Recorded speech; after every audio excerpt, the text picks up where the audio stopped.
สิริพรเสื้อสะทุนให้เกียรติมาครับเมลอนไปเลยได้เกียรติเป็นอย่างสูงครับจากสปตสมัยโน่นห่างนะครับเป็นบุญเป็นกุศลอย่างมากครับแม่ห้างมหาเสน่ห์ครับ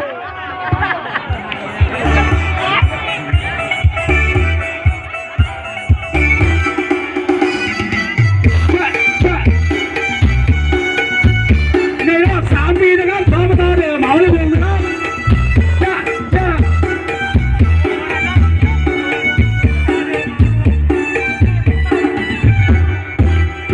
ใจจังเมื่อเจอแม่หางจังตา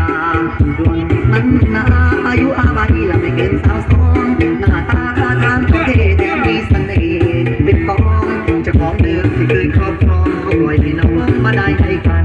เจ้าของคนเดิมเขาปล่อยให้น้องมาได้ให้กันแจ่มจันทร์นะจ้าพิใจมองไปแล้วก็ดูว่ามันฝึกไฟฝึกลายเพลงลานหน้าไปหน้าปันตัวมันลายเทแม่หางมหาเสน่ห์สาวนักเรียนมองแม่หางจังเข้าจากว่าสาวนักเรียนมองโอ้น้อไอ้คิดต่อจอจังสาวแม่หางบุญตามคำแพงเคยมีแฟนตัดตามมันธรรมดาละเกิดแล้วนั่นเคยแผ่วเคยพอนกับพ่อว่าเป็นตะขาหายตามใจไว้กับพ่อฟังได้น้องไอ้บังเสยแม่หาง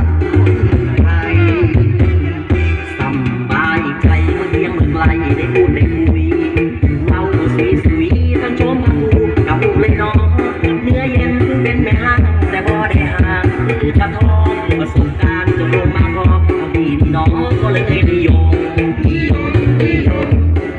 แสนอยากแลอยากลุ้นอยากลองอยากจองเป็นผู้สร้างสมแม่ห้างจนสาวขาผมเป็นหนึ่งในล้านซะแล้วแก้วตาถึงมีราตรีผ่านมาไม่เป็นปัญหาได้